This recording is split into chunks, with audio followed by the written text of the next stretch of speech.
Hi hello welcome to పురా local news. నేను మీ మధుకర్ రెడ్డి.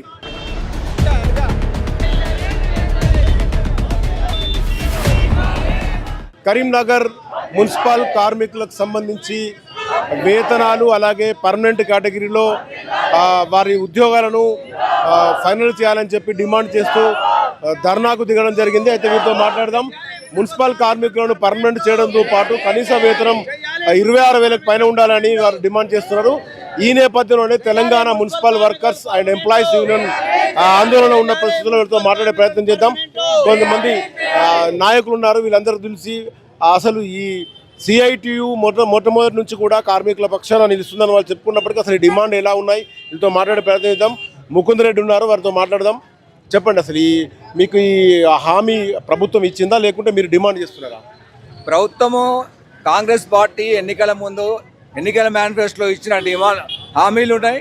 అదేవిధంగా సిఐటియు అనుబంధంగా ఉన్న municipal employees union, workers union కూడా గత కొంతకాలంగా ఈ కనీస వేతనాలపైన డిమాండ్ చేస్తూ ఉంది. కనీస వేతనాలు 26,000 రూపాయలు ఇవ్వాలని చెప్పి, ఆలోపు పక్కనున్న ఆంధ్రప్రదేశ్లో 21,000 రూపాయలు మున్సిపల్ కార్మికులకు ఇస్తున్నారు. దాన్ని అమలు చేయాలని చెప్పి కూడా మేము డిమాండ్ చేస్తున్నాం. అట్లాగే రెండో పిఆర్సీలో కనీస బేసిక్ వేతనం పైన ఈ కనీస వేతనం నిర్ణయించే ఆనవాయితీ అనేది గతంలో వైఎస్ రాజశేఖర రెడ్డి ఉన్నప్పుడు ఉండేది.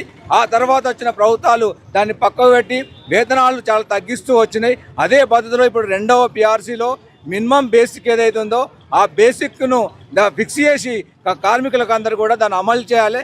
అదేవిధంగా ఈ మున్సిపల్ కార్మికులందరినీ కూడా పర్మనెంట్ చేయాలని చెప్పి ఇటువంటి డిమాండ్లతోటి ఈరోజు రాష్ట్ర వ్యాప్తంగా జిల్లా కలెక్టరేట్ల ముందు ధర్నా చేస్తున్నాం. ఇప్పటికైనా రేవంత్ సర్కారు తన హామీని నిలబెట్టుకోకుంటే రాబోయే కాలంలో మున్ముందు సంబంధించింది నిరవధిక సమ్మెకు కూడా రాష్ట్ర కమిటీ నిర్ణయం మేరకు చేయవలసి వస్తుందని చెప్పి ఈ సందర్భంగా రాష్ట్ర ప్రభుత్వాన్ని హెచ్చరిస్తా ఉన్నాం.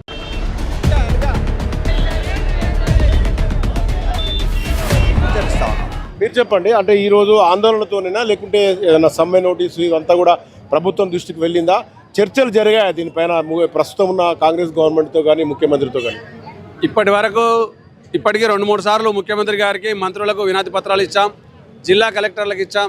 అలాగే రాష్ట్రంలో ఉన్నటువంటి ప్రతి ఎమ్మెల్యేకు మా రిప్రజెంటేషన్ మా యూనియన్గా ముట్టింది. Telangana municipal workers and employees union ఆధ్వర్యంలో రాష్ట్ర వ్యాప్తంగా ఇప్పటికే అనేక సార్లు అందరికీ రిప్రజెంటేషన్స్ ఇచ్చాము.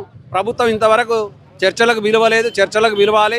ఎందుకంటే ఇప్పుడున్నటువంటి వేతనాలకు, నిత్యావసర వస్తువులకు పొందన లేని పరిస్థితి ఉంది. ఒక కుటుంబం బతకాలంటే కనీస వేతనం అనేది ఇచ్చేటువంటి 16,000 రూపాయలు అసలు మొదలు కావట్లేదు. కాబట్టి ఆ వేతనాన్ని మేము ఏదైతే డిమాండ్ చేస్తామో పర్మనెంట్ చేయాలని చెప్పి మొదటి డిమాండ్. రెండో డిమాండ్ వచ్చేసి కనీస వేతనం రెండో పిఆర్సీలో 26,000 వేతనం ప్రకటించాలని చెప్పి ఈ సందర్భంగా డిమాండ్ చేస్తా ఉన్నాం. అంటే ఇందిరా మిల్లులో కూడా ప్రాధాన్యత ఇవ్వాలని ఒక డిమాండ్ వచ్చింది. అంటే దీన్ని మీరు ఎలా చూడొచ్చు? అంటే మున్సిపల్ కార్మికులకు సంబంధించి సపరేట్ అయిన జీవో రావాలని కోరుకుంటారు లేకుంటే ఎలాంటి ప్రాధాన్యత కావాలనుకుంటారు? వాస్తవంగా మున్సిపల్ కార్మికులకు ప్రధానంగా సీఎం గారు ప్రకటించిన దాంట్లో కూడా చెప్పాడు, ప్రాధాన్యత ఇవ్వాలి కార్మికులకు కూడా, పారిశుద్ధ కార్మికులకు అని చెప్పి. అలాంటిది జీవో అనేది ఏం రాలేదు. ప్రధానంగా సర్క్యులర్ జారీ చేస్తే కార్మికులకు ఉపయోగపడుతుంది. పట్టణాలలో కిరాయికి 4,000, 5,000 రూపాయలు ఇచ్చి ఒక కార్మిక కుటుంబం బతకాలంటే 5,000 రూపాయలు అద్దె చెల్లించే ఉండాల్సిన పరిస్థితి ఏర్పడుతుంది. కాబట్టి తప్పకుండా ఇందిరమ్మ ఇళ్లలో మొదటి ప్రాధాన్యత మున్సిపల్ కార్మికులకు ఇవ్వాలని డిమాండ్ చేస్తాం. ఇది మొత్తంగా చూసుకుంటే మినిమం వేజెస్ అలాగే పర్మనెంట్ కేటగిరీలో ఉద్యోగాలను నియమిస్తూ ఇందిరమ్మ ఇళ్లలో ప్రాధాన్యత ఇవ్వాలని కోరుతున్న పరిస్థితి. అయితే ఈరోజు రాష్ట్ర వ్యాప్తంగా సిఐటి అనుబంధంగా ఉన్న తెలంగాణ మున్సిపల్ వర్కర్స్ అంతా కూడా రోడ్డెక్కి ఆందోళన చెప్పడం జరిగింది. రానున్న రోజుల్లో ప్రభుత్వము తమ డిమాండ్లను పరిష్కరించాలని వాళ్ళు ఇప్పుడు చెప్తున్న పరిస్థితి. కెమెరా పర్సన్ మహేందర్తో మధుకర్ రెడ్డి, పురా లోకల్ న్యూస్, కరీంనగర్.